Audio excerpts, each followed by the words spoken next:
Hello, everybody. Hope we're well and happy. Welcome to tonight's weight loss clinic. My name is Alex, the sport dietitian. Myself and a team of psychologists, behavior change coaches, personal trainers, physios, dietitians. We specialize in sustainable weight loss, and our mission is to help 1 million people live longer, healthier, and happier lives. If you're here, give me a wave, say hello, tell me your favorite color. I'm buzzing for tonight. Tonight we're talking about a couple of things. One, my sister, big news. Two, also, we're giving away £10,000 in terms of our scholarships. There's been so many people who've entered, guys. So massive thank you to everyone who's entered. And of course, best of luck. If you are interested in being included as part of our scholarship, simply message us, pick me, and let us know why we should pick you, aka why losing this weight is so important to you. That's the most important thing. Why losing the weight is so important to you. If you're here, give me a wave, say hello. Lots to cover tonight, guys. Lots to cover. And excited to see who's here. So we've got Ingrid, Heidi, Jackie, Jeanette. How's things? Blue and purple. Mine is, I'd say, purple, green, and blue as well. It's not really one, there's 3 colors. So guys, hope we're well. Lindsay Brown is here. Gwen Angus is here. Helena Morgan is here. Massive shout out to everybody, by the way, who has just joined the Sustainable Clinic, who has just joined the Sustainable Change Program. If you've just joined, comment, I've just joined the Sustainable Change Program. If this is your first ever weight loss clinic, comment my first ever weight loss clinic. Massive thank you to Denny, Anita, and Annette for sharing, of course, the live clinic. Appreciate that, guys. Our mission is to help 1 million people. Joanne Gill just joined. Joanne, massive welcome. Lovely speaking to you last week. Leslie, hello. Welcome to all the newbies. Let's give everybody a couple of minutes just so they can find us. Just so everybody can find us. Kate Henderson, first ever clinic. Massive welcome to Kate. Joanne Gill, first ever clinic. Sarah Williamson, starting week 3. Well done. Sarah, you've been showing up every week. Leslie Hayter, just joined. Well done, Leslie. Massive welcome to all the newbies. Great to have you here, guys. You're very welcome. So those of you who don't know, just back from America, my sister was given an opportunity to fight. My sister is a professional mixed martial artist, and I'm very, very proud of her. And I want to run through a little story about Danny, because not all of you know her story. Not all of you know what she's been through. Some of you have perhaps actually seen the interview when I've interviewed her. Some of you have actually come to see Danny's fights. But Danny has got a very powerful story, and tonight we're talking about motivation. And in my opinion, what better way to do this than to show you some mechanisms of staying motivated. So my sister Danny, to use her words, has never really felt good enough. She struggled with lots of things in her life, perhaps not being very popular in school. I can relate to that one. And then she came to Canada to see me, and she really struggled with her mental health. Anxiety, she'd panic if I wasn't in the room or wasn't in the house. And she really had a lot of struggles. And my mother was so worried about her. And this was in 2015, so not too long ago, like 9 years ago. And Danny, I suppose, needed a purpose, needed a focus. And she swiped right on Tinder. And she matched with a guy who was also a mixed martial artist. And she learned about what he did, and she thought it was amazing. She thought it was really interesting. So what Danny did was she got interested in the sport, and she started to go to training in Kildare in Ireland. Then she came with me in America to see a professional fight. And then she met a famous coach called John Kavanagh. And she said to him, I'm going to move back to Ireland and I'm going to be a world champion. So Danny, obviously like anyone, you know, if someone says to you, I'm going to do this, I'm going to do that. Like John, being a celebrity, I suppose, has heard that from lots of different people who've had too many vodkas. And my sister was no different. But she stuck to the word and she moved back to Ireland. She trained every single day. She became a silver medalist in the World Championships in amateur. And then following that, she got a pro career. Dani was undefeated for Bellator, 5-0, undefeated. She was going up through the ranks. And then, and a few of you guys actually witnessed this because you're with me in a Tough Mudder in Edinburgh when she had her second loss, but she had 2 losses in a row. And again, her mental health started to take a downward spiral. And she struggled to come out of it. And she was rejected from the UFC, the Ultimate Fighter Championship. And on paper, she should have already been there. If you have 4 wins, typically you're brought in. So Dani then said, right, well, I'm not going to stop. I'm going to keep trying. So she went to Denver in America. She fought against a girl who had 3 times the amount of fights under her belt than Dani had. And Dani started working closely with Aoife, who was our sports psychologist that we have in the company, the team. A lot of you will know Aoife from the clinics. Comment, I know Aoife, if you've heard from Aoife, our psychologist, before. Aoife worked very closely with Dani to improve her mental health and improve her resiliency skills and her motivation. And then Dani went to Denver and she won. She won for Invicta. And with that, with the support that she got, she went on to be given a title shot to become a female world champion in mixed martial arts. She went in as the underdog, literally 20-1 underdog. And after a grueling match, she came out on top and she won. She was reassured that becoming a world champion means she'd be guaranteed to get into the UFC. But again, Dani, my sister, was told no. In spite of coming out of her dark hole, in spite of working on her mental health, having 2 wins, becoming a world title holder, she was still told no. So then Dani said, well, what can I do? What can I control? So she said, I'm going to do what they ask. They want me to defend the title. They want me to have a finish, which means end the fight before the time is up. So she went out. She got the finish. She defended her belt. So 3 fights in a row, 3 wins in a row. And again, Dani was told no. She was told, we don't want you. We don't want you. And Dani again refused to accept no as an answer. And she videoed herself along the way and how she was feeling. But she said, what can I control? So she fought to get out of a contract with Invicta, who was a fight promotion company, to make her a free agent for the UFC. Because one of their reasons was the fact, oh, well, you're already stuck in a contract with Invicta. We couldn't possibly sign you.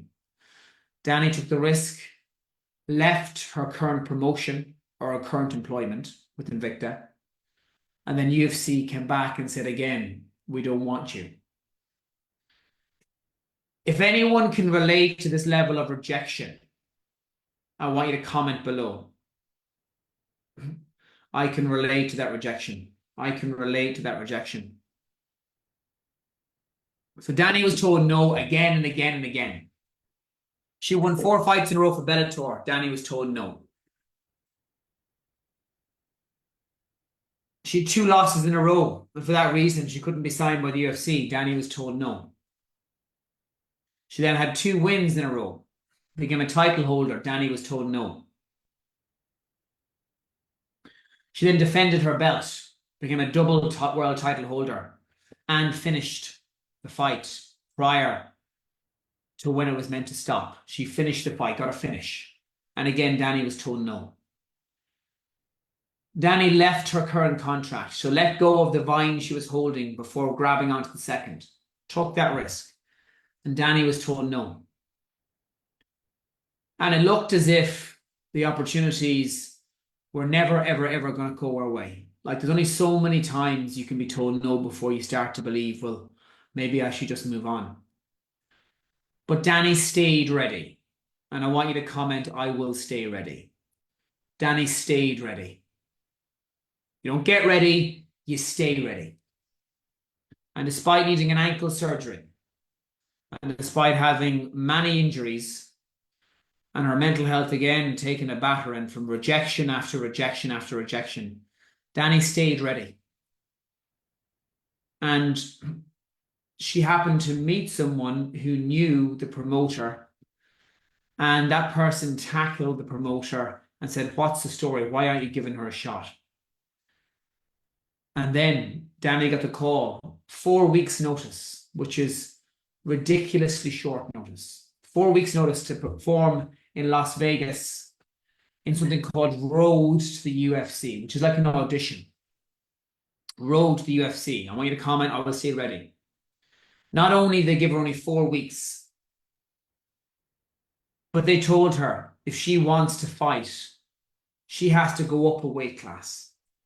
So can you imagine this? So this promotion have made Danny leave her current promotion, promised her the sun, moon, and stars, and denied her again and again and again and again. And then finally they decided, you know what, we'll get this girl off our back. We'll give her a challenge she can't possibly succeed in. We'll give her a challenge where she cannot possibly be successful.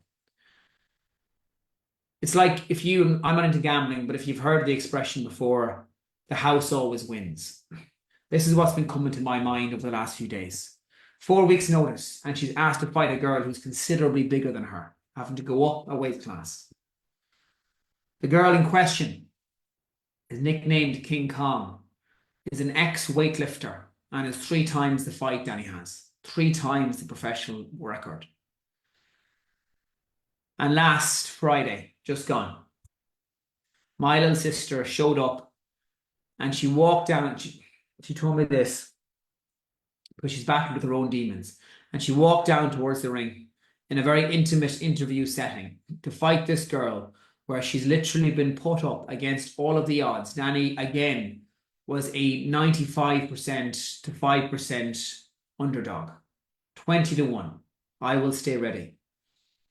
And she said to herself, I am not letting anyone say no to me anymore. I will make myself undeniable. I enjoy this. I love what I do. No one is standing in my way, not the UFC, and certainly not this girl in front of me. Danny went out there and literally left everything on the mat and won with a unanimous decision against someone she should not have won against. So what's the point? You're going to be rejected. You're going to have people say no to you time and time and time again. You're going to have a rough run. Something's going to happen. You're going to feel like everywhere you turn, you have rejection. You have it hard. But if you keep controlling the controllables, and if you recognize that quitting is the equivalent of failing anyway, then you only have one path, and that is to stay ready and never lie down to no. And I want you to comment again, I will stay ready. And I'm so proud of her, guys. And I hope this is helpful. I know this is me oversharing. You know, this is about my personal life, my sister, who I'm very close to. And yes, obviously, I help her with her weight cut and making weight and preparing with her recovery. And from the nutritional element and the mindset point of view, I help her. Last Friday, I've never been more nervous in my life. It was one of the most heart-wrenching experiences in my life because I just was so nervous for her. But she stayed ready and she absolutely blew it out the park, and I'm so proud. And there's talk online now about Danny being, Conor McGregor has been sharing her story, by the way, all across social media as well. And what I've noticed is people are saying now, to say no to this woman now is bad business. So she's making herself so undeniable that she will be given that opportunity. She hasn't been given a contract yet, but I really believe in the power of resilience, the power of not dead can't quit, and the power of refusing to take no for an answer. So I want you to comment below if this is helpful. I want you to say, I will refuse to accept no for an answer. I don't normally go off and share stories like this because I think it's important that I give you instructional tools, but I also want to give you a real life example. because this is what you can achieve in spite of people telling you you're not good enough, in spite of you having doors slammed in your face, in spite of having an abusive partner in the past. Because people achieve impossible things all the time. All of the time. And all of you people watching this, like, yes, you're unique, but you're not special. If you refuse to take no for an answer, you can do absolutely anything. Anything. And if any of you ever question that or unsure of it, like, watch our Tough Mudder montage video. Like, watch this video. Watch this video. I'm going to post it in here. Watch our Tough Mudder montage video. Click on that link. And it'll remind you of what can be done. So right now, we're talking about motivation and why it's so important. We're also giving away £10,000, by the way, as our scholarship. So if you haven't entered yet, click on the link in the description and say, pick me, please, and tell us why losing this weight is a priority to you. Why losing this weight is a priority to you. Super, super important. Okay. The deadline for this, by the way, is Friday. Friday, we're closing the doors on all entries. Okay. So tell me why it's important to you.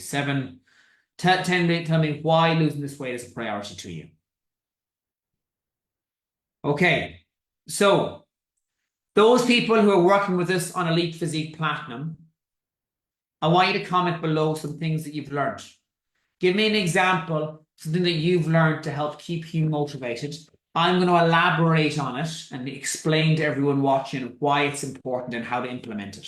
So all of those people working with us on Platinum, comment below something you've learned and how to stay motivated. Right, guys, whenever you're ready, comment below. Jennifer Fish, plan ahead. Plan ahead is powerful because plan ahead takes the emotion out of it. It also means that you've got to make less decisions, which means fatigue doesn't get a look in. You're making decisions when you're at your best, not when you're at your worst. Ingrid, 1% improvements. If I miss you guys, comment again because I can't speak as fast as you can type. 1% improvements. If you can be 1% better every day, you're 37 times better over a year.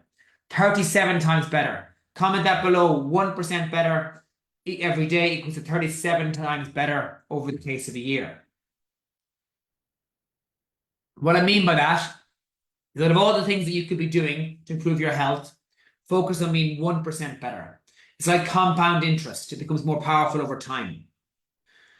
Margaret McKeever, if nothing changes, nothing changes. If I had to pick an expression that's changed my life more than anything, it's this one. If nothing changes, nothing changes should force immediate reflection and immediate change to stop you from trying to continue to achieve goals based on methodology that's now outdated or no longer works for you. Making changes, not going back to old diets no longer work. Anne McCaig, setting challenges. Setting challenges is so, so important. Setting challenges gives you something to measure. It gives you another mechanism to win. And I want you to comment that below. There's a reason why I give you challenges here every week. Setting challenges and actually seeing them through gives you another mechanism of showing you how you can win. Barbara Barr, fail to plan, plan to fail. Exactly. Having a structure, planning your day the day before. The 1% rule. 1% of your day is 14 minutes. If you spend 14 minutes of your day planning tomorrow, and to be honest, you can do it in 2 minutes. It means that tomorrow is going to be far more successful and far more in line with you accomplishing your goals. Jackie Gaisley and Annette, 5, 4, 3, 2, 1. Again, this is a rule built from Mel Robbins. Takes emotion out of it. What this means is that if you think, should I go for a walk? Should I turn off the TV and Netflix and go to bed early? 5, 4, 3, 2, 1. Commit to it, turn it off. 5, 4, 3, 2, 1. Anita Farnworth, setting boundaries. Setting boundaries is important because setting boundaries enables you to be able to have time left over for yourself. Refusing to open your work emails after 5 p.m. Refusing to have anything in your diary past a certain time at night for fear it will negatively impact your sleep. Haley Pope, Reading the Obstacle is the Way. Very powerful book that we teach you guys to read. Rhonda Rice, talk to your coach, be accountable, communicate. The people who achieve the most on this program, and this is not going to seem like rocket science, but it should hit home with a lot of you guys, are the people who communicate with their coach the most. If you've been with us for a while and you've hit a plateau, communicate with your coach more. Talk to your coach more. Do that for me. Comment below, I will talk to my coach more. Deborah Hunt, journaling. Journaling teaches you gratitude, planning, positive affirmations, win reconciliation, and also what have I learned from today? Val Brister, take action, don't wait for motivation. Absolutely. If you always wait until you're motivated, you'll be waiting for the rest of your life. Motivation is always fleeting. It's always going up and down. However, raising your standards will blow motivation out the park. Comment below, I will raise my standards. Comment below, I will raise my standards. Raise my standards. I'm not the kind of person who will drink alcohol during the week. I'm not the kind of person who will skip exercise sessions or training that I promised myself that I would do. I'm not the kind of person who eats meals without there being fruit or veg. I will raise my standards. Raising my standards, another way of saying this, I have rules. I have rules on how I live my life. I will not give up alcohol completely because I want to be able to have a drink with my friends once a month. That could be a standard you want to have, and that's okay. I will not be the person who buys the first round in the pub. I will not be the person who drinks alcohol with food. I will not be the person who drifts off and stops communicating with my coach. Raise your standards. Raising your standards. It's not about being motivated. It's about making a commitment to yourself. And you do that by raising your standards. Make a commitment. Why are you doing this, guys? Why are all of you doing this? I've made a commitment to lose weight because ... Comment below. I will raise my standards. I've made a commitment to lose weight because ... Comment below.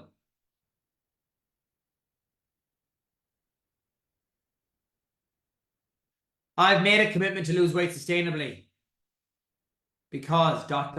Why? What's the reason? Thank you, Heidi, Ingrid, Jennifer Fish, Deborah Hunt for sharing. Appreciate it, Rhonda Rice for sharing, Anne McCaig. Guys, if any of this is helpful at all, please hit the share button.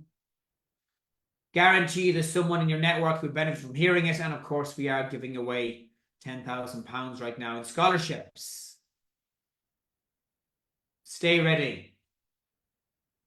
Okay. What else improves motivation, guys, from experience? What else? Setting measurable goals. Seeing yourself accomplish something. How do we do that? By looking at dress sizes. Fit, badass old lady. Love that, Judith. Okay. Made a commitment. Helen made a commitment to lose weight because she values the rest of her life. Wow. Amanda Powell. My health and mobility. Catherine Kirk. Hello, Catherine. Welcome to the team. Lose weight to be healthy. Good example for others. Not be a burden. Smart goals. Yes, Claire. So having goals, measurable goals. Dress sizes. Centimeters. How many centimeters have you lost? Comment below. How many dress sizes have you lost? Do you have an item of clothing right now that didn't fit you before but fits you now?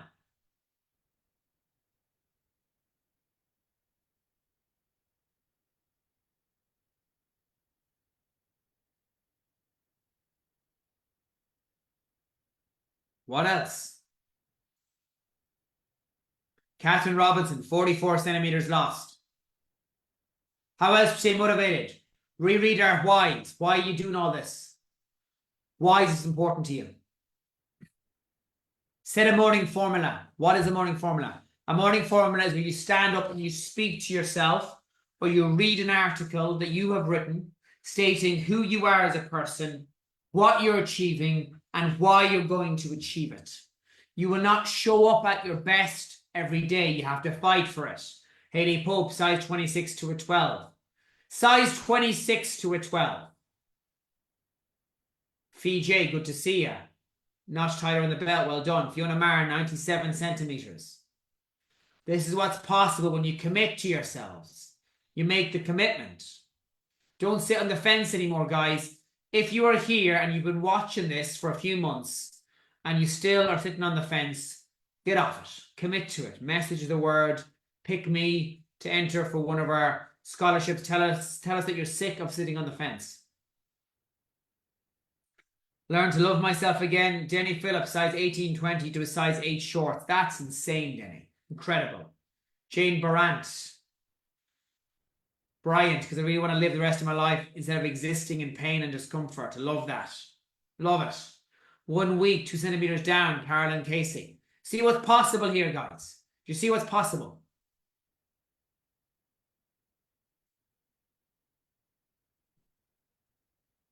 So this week's challenge, drum roll please. And again, it's going to be a measurable goal. Again, it's going to be in line with improving your commitments, helping you raise your standards. I want you to have a post in the inner circle, all of you working with us on a one-to-one basis, saying how I am raising my standards. Title, challenge complete, how I am raising my standards.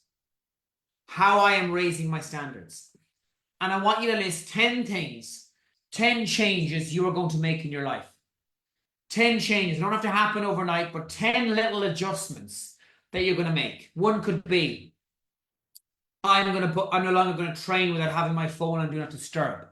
2, I'm no longer going to open social media till after I've done my workout. 3, I'm going to have 2 spaces in my week to do batch cooking. So if one is taken up elsewhere, I've got something to fall back on. 4, I'm going to set boundaries to stop toxic people from taking away from what I can do in my life. I want to say no in more ways. Say no. I'm raising my standards. Right now, our challenge is raising the standards. I am raising my standards. I am raising my standards. Comment raising my standards below. I am raising my standards. I'm not allowing anyone to talk down to me at work anymore. If someone talks down to me, what I recommend you do is you ask them a question. Sorry, would you mind repeating that? When they're asked to repeat it, more people listen to what they said and they're forced to reflect on what they said. And they normally say it in a kinder way. It makes them reflect. And even you asking that question, would you mind repeating that? What was that? I'm sorry, what was that? It forces them to slow down and reflect on what they said. Do you realize you're pointing your finger at me? Do you realize how you're speaking to me right now? Use a question. A question is more powerful than a statement. Do you realize how you're speaking to me right now?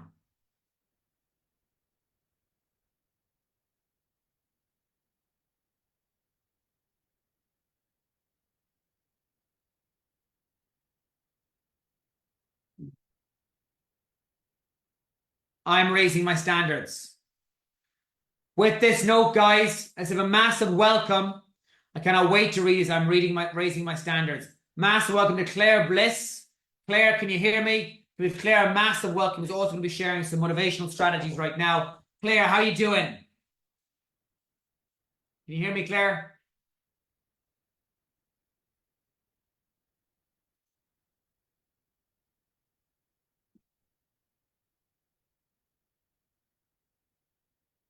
Hello, Claire, if you turn your camera on and your mic.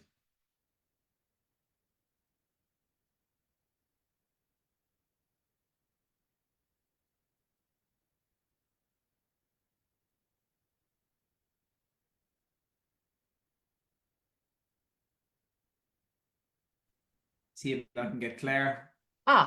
Hello, Claire, how you doing? Hello, I'm good, thank you. How are you?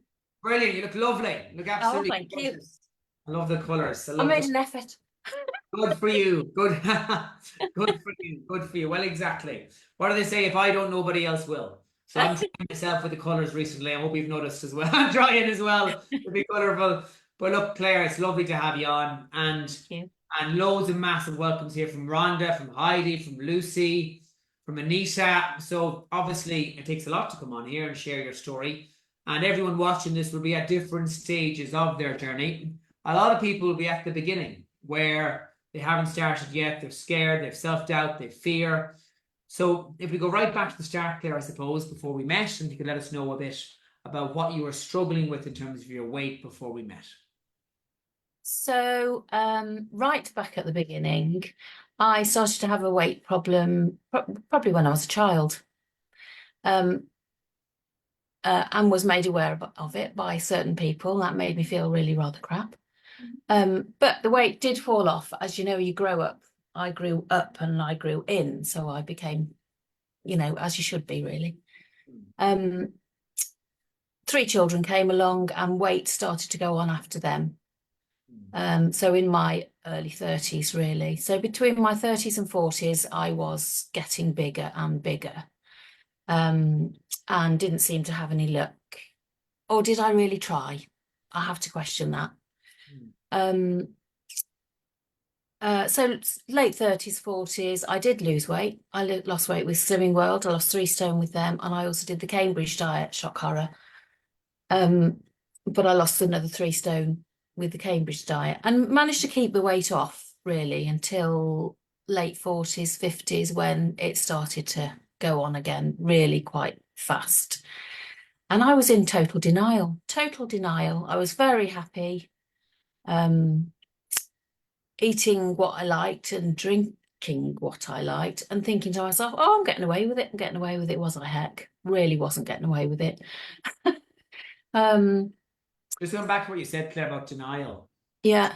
In terms of things that you'd say to yourself to downplay the problem, like it's not that bad, people bigger than me, or I've lost, or I can do it again. Exactly. What were the main forms of self-talk that you use, perhaps, that exactly that? I've lost the weight before, I can do it again when I'm ready. Gotcha. And particularly I'm getting away with it. Yeah. I never got on the scales. I was too frightened. But I was getting away with it. I was telling myself up here. Until I realized that I really wasn't getting away with it and I had to do something, mainly because of health. I was becoming terrified.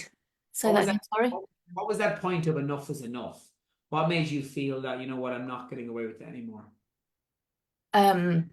It was health, really. I could see that I was really quite a big lass. I couldn't keep up with people when I was walking with them. I was getting out of breath. I used to look at the exercise videos I used to do. I used to do Insanity, and I loved it. And I thought, God, I couldn't even, think about putting the exercise clothes on, never mind doing the video now. And that made me really sad. And my health really was the biggest reason. I was terrified of having a stroke. I was terrified that my heart was just sitting in a bag of fat and I was going to have a heart attack.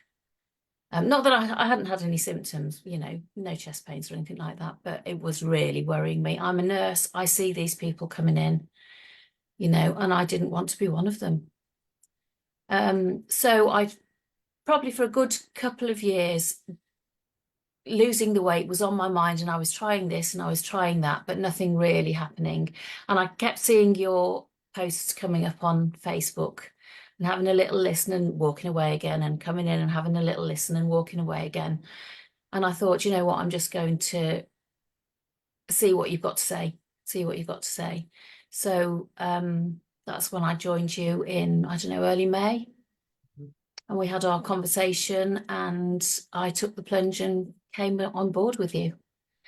And because I realised, Alex, that I couldn't do it on my own. I needed people there, somebody there to say, come on, Claire, you can do this. People to support you, people around you. And I think we're kind of brought up in a mechanism of like, oh, I can figure it out myself, or like it's almost like we're brought up when asking for help is a sign of weakness. I actually think it's the opposite, sign of strength. And this is why I've got 2 coaches myself, and I'll always have coaches, because it's how we keep getting better. It's how we absolutely. And you mentioned, And it's not that I haven't used coaches before, I'm developing a property business and I've got coaches. I've got people who have done it before to show me what to do. I've done mindset courses, with a coach that I used to join every week to discuss various things and say what's going on ahead. So why was the penny not dropping with my weight as well? I needed that coaching. and what's quite frightening about it with her weight is that like heart disease kills more women than breast cancer, but most people don't know that. Hmm. And because if you find a lump, you don't sit on your hands, you go straight away. Exactly. But with their weight, because it's so gradual, it's very, very easy to brush it under the carpet or keep wearing baggy clothes or saying things like, Hmm. I've lost it before I can do it again. But it starts to get harder, as you mentioned, once you hit 40. And Yeah. then, And it's embarrassing. yeah, of course, of course. And what have you achieved? I love this question. Well, well, not as much as I would have liked to. I'm nearly at the 2 stone mark off. But with that, that's bought clothes that are looser on me, particularly my choir robes that I am delighted because the blessed things kept coming undone. Luckily, I wear a surplus on the top, so you can't see. But Okay. it was really annoying me that it kept coming undone. And yes, I put it on, well, a few weeks ago now, and I thought, huh, this button is staying done up. It's marvelous. Being able to walk with my friends and to keep going with them, walking up the stairs, it's no longer standing at the bottom thinking, oh, I've got to drag myself up there, and holding on to the banister to literally pull myself up sometimes. Now I'm going up there, carrying things as I'm going, not needing to hold on to anything. And, if I've got to go up again after I've come down, it's actually, oh, great, bit more exercise. Yeah. No? Yeah, yeah, yeah. And coming down the stairs, I was noticing at work, I was holding onto the banister all the time just to keep me stable because my legs had just lost strength because I was no longer doing any exercising. Um, I'm not doing that anymore, which is great. I'm able to carry things down the stairs and I don't need to hold on, which is fabulous, absolutely fabulous. Every day, a constant reminder of the fact that you're every day. Yeah. Less breath, holding a conversation up and down the stairs. And there's so many amazing comments here. Two stories, ha, they're all eating you alive for saying I haven't achieved that much of the year, but they're There's doing it. still a way to go. There's still a way to go, but yeah, 2 stones is amazing. And I've been away 3 times over the past 2 months and Wow, stayed about there as well. So I mean that's that's huge. amazing. That's class right there. Yeah. Yeah. Because that showcases sustainability. They don't want your life to go on hold to do this. It should be the other way around. Mm, You should be able yeah. to build around your life. And what makes you think this is sustainable as opposed to just being a flash in the pan?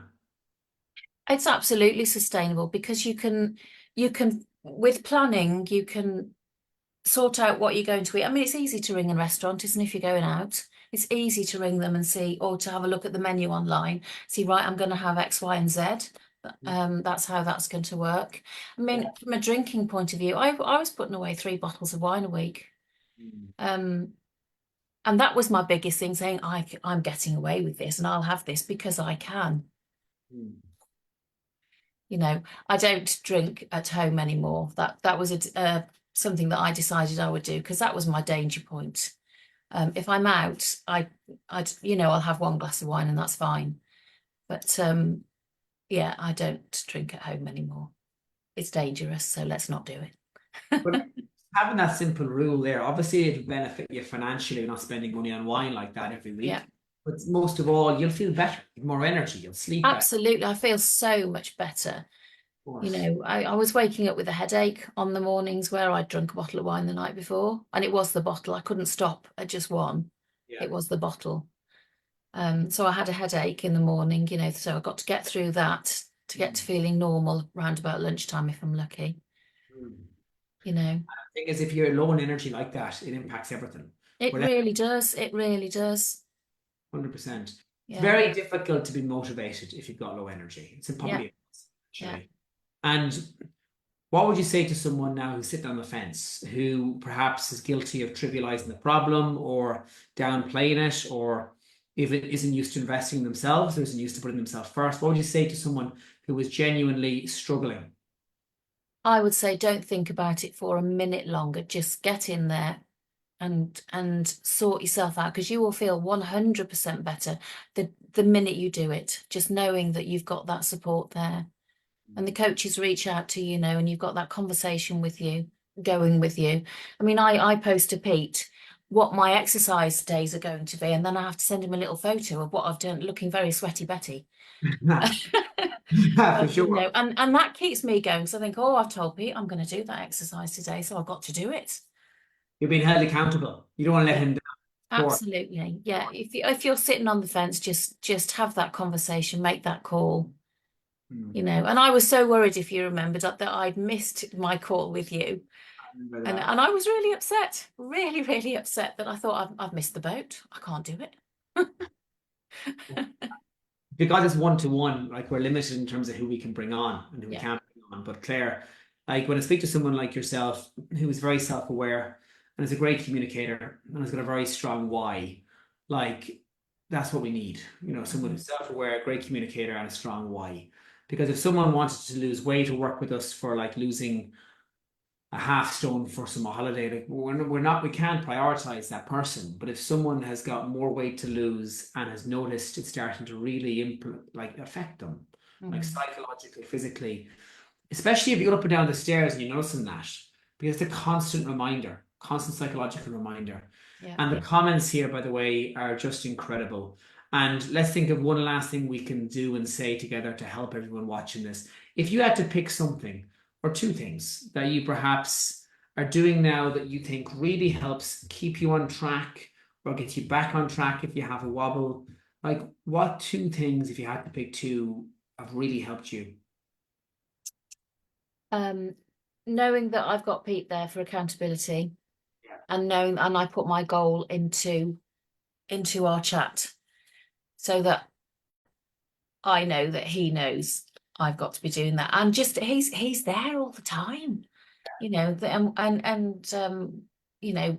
my diet that I'm eating, I'm thinking, yes, this is good, this is good, this is good. Yes, I can tick myself off with Pete there. And having my goal in front of me all the time.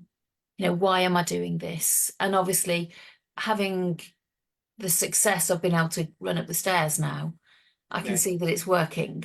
It's working. Awesome. My goal, as you know, is my slinky size 12 blue dress. 100%. Yeah, and that's there, and yeah, I've pulled out a dress that I just used to love wearing, so I keep that in sight. And Claire, when you have a growth mindset, and you obviously ooze growth mindset when you've had coaches and mentors in other aspects of your life as well, which a lot of people don't have, by the way. So I love that about you. Second, when you communicate and you value that accountability, that blue dress, it's inevitable. Because if you keep learning, keep talking to us, you can't not succeed. It is literally impossible to not achieve your goal if you keep talking to us and you keep learning. So it's a That's it. matter. And it is tempting, if you do have a wobble, to go quiet, Of course. thinking, oh, I failed that. But that is the key. You have to keep communicating. Keep communicating, keep talking to us. We have a Yeah. 90% success rate, and the only way someone falls into that 2% if they stop talking to us. Now, I love when you send the goal to Pete, because what you're doing is you're actually creating an external commitment. Well, I've told myself now, I've told him I'm doing it. I have Exactly. to do it now, Exactly. and it's really good. You've already made the decision. You've made the decision prior to how you're feeling at the time, which means emotion doesn't get a look in. That's right. So proud of you, Claire. So many lovely comments here. If you can get back to a couple of them, that'd be lovely. There's a lot here, to be fair. Love the blue dress. Can't wait to see you in the blue dress. Want to see a pic of the blue dress. Oh, lots of comments here from Deborah Hunt, VJ, Judith. And I want to thank everyone for coming on here, by the way, guys, and for taking part, for supporting each other. Again, if you are struggling, click on the messenger link in the description. And Claire, thank you for coming on. You're a breath of fresh air. You're a massive success. You should be very proud of yourself. Thank you. Thank you. Thank you for all the help you give us. Pleasure. Thanks, everybody. Bye bye now. Bye bye. Bye bye. Bye bye.